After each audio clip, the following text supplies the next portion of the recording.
Alex, good morning. Thanks so much for coming into the studio. I really appreciate it. So, big day yesterday, another major race in the horse racing calendar. The Grand National was give or take a month ago. You came in and talked about that.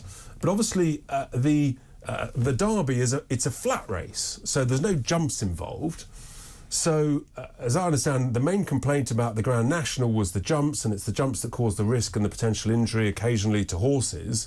So, what's wrong with flat racing? I mean, horses love to gallop, and this is on the flat, so you should be happy you got rid of all the jumps. Well, a horse dies every other day in the UK on a course, and just on Tuesday, a Sweet Run died at Lingfield on the flat. So it's all horse racing that's harmful to horses. What we were doing there yesterday at Epsom was part of a summer-long campaign to really shine this spotlight on our treatment of animals, particularly where they are at harm. So whether that's within sports like horse racing, or on the moorlands for grouse shooting, or indeed in our industrial chicken farms that are killing the River Wye in Herefordshire.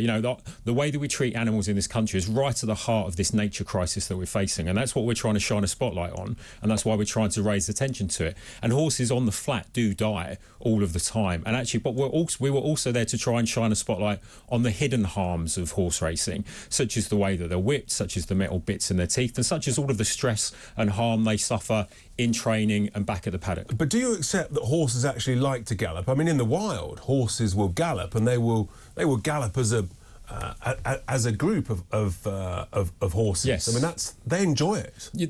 What horses want to do is run, and they want to run as a pack because they're prey animals. And the reason why when you see a horse dislodge their jockey and carry on running is because they want to be with the pack, because they fear being at the back. So the reason why they run is what's in their head is not, I want to win this race. What's in their head is like, am I safe? So, right, but so in a sense, even if they were in the wild, they would gallop and very occasionally they would be injured. The thing about flat racing and indeed jump racing is that, I mean, the quality of care for the animals is probably greater than almost anybody looks after horses. And I know that'll probably upset some people, because actually most people who have horses, with a few exceptions, look after their horses incredibly well. But the quality of care with valuable racehorses, flat or jumps, is incredible. I mean, it's second to none. Yeah. And going up all of the time.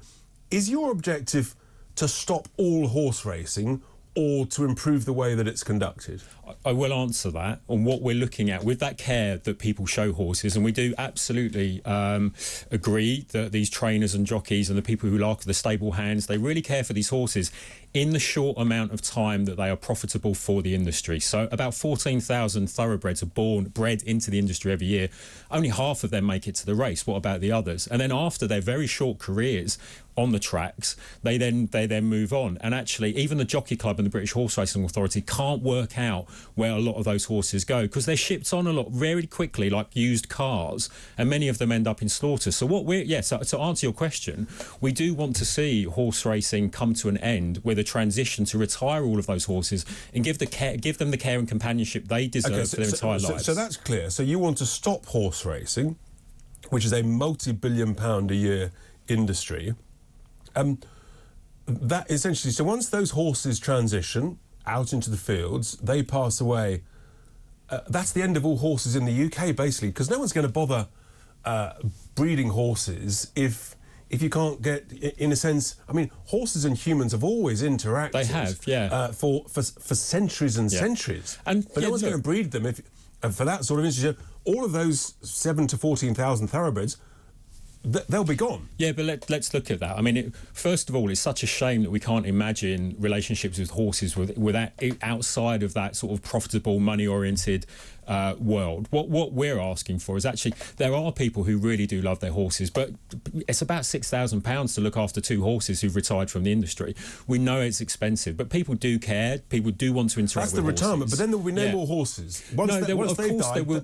There'll be lots of horses. There won't be this breeding of thoroughbreds, many of whom are cast aside before they even get to the race. Some of them are two who died in their first races this year. Yeah, but many of those then go to for example, to eventing. They go for children that grow up and ride out. And then look at the thoroughbred industry is the core of the whole horse racing community. And without that, the horse racing community basically would pretty much collapse. But then look what happened to Kato Star, who was a fantastic race, a thoroughbred, who then went into a different area and actually had to be managed by this incredibly excruciating metal bit in their mouth because they couldn't react properly, and then actually died quite soon after that.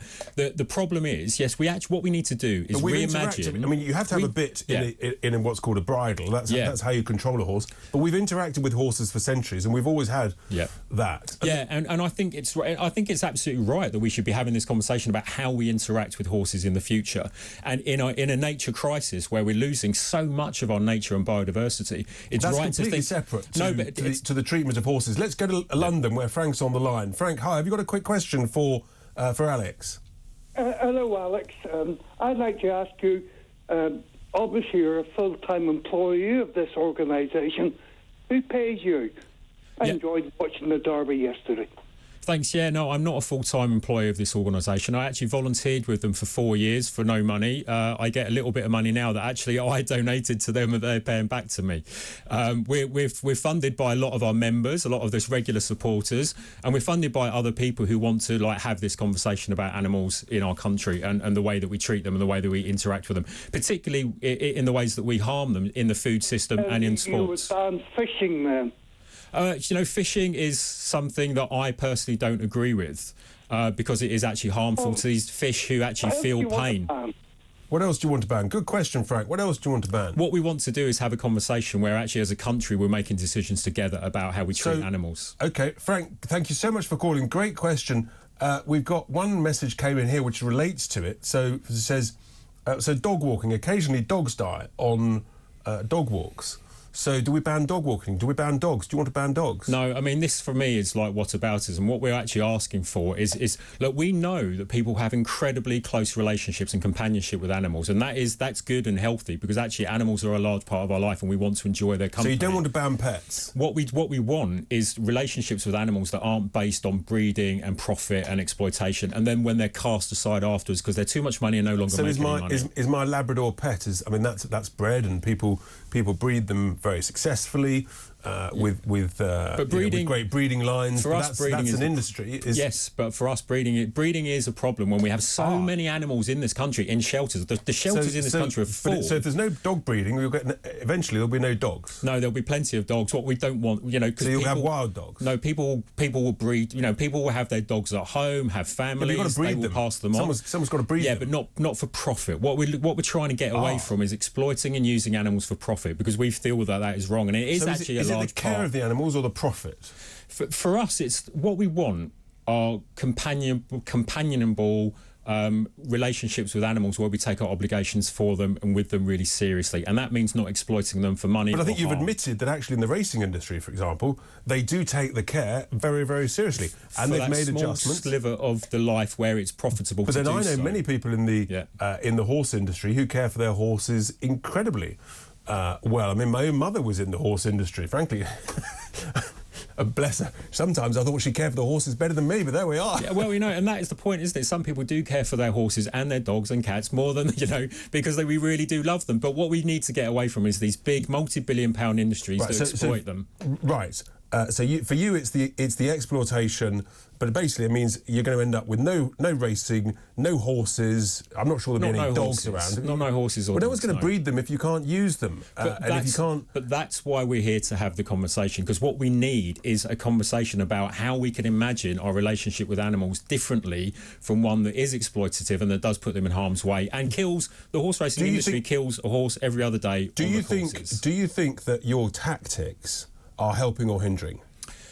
We think that disruptive protest has been a way to bring about change in this country. There are laws that we benefit from today that would not have come about if people hadn't stood up and done what they felt was my right. observation to you, and people have said it to me recently, yourselves and Justapol, you are rapidly becoming some of the, in a sense, the most despised people that are actually acting against your cause. We've run out of time, but Alex, I really do appreciate you coming in, setting out your thoughts and objectives. That's Alex Lockwood, the spokesman for the protest group Animal Rising.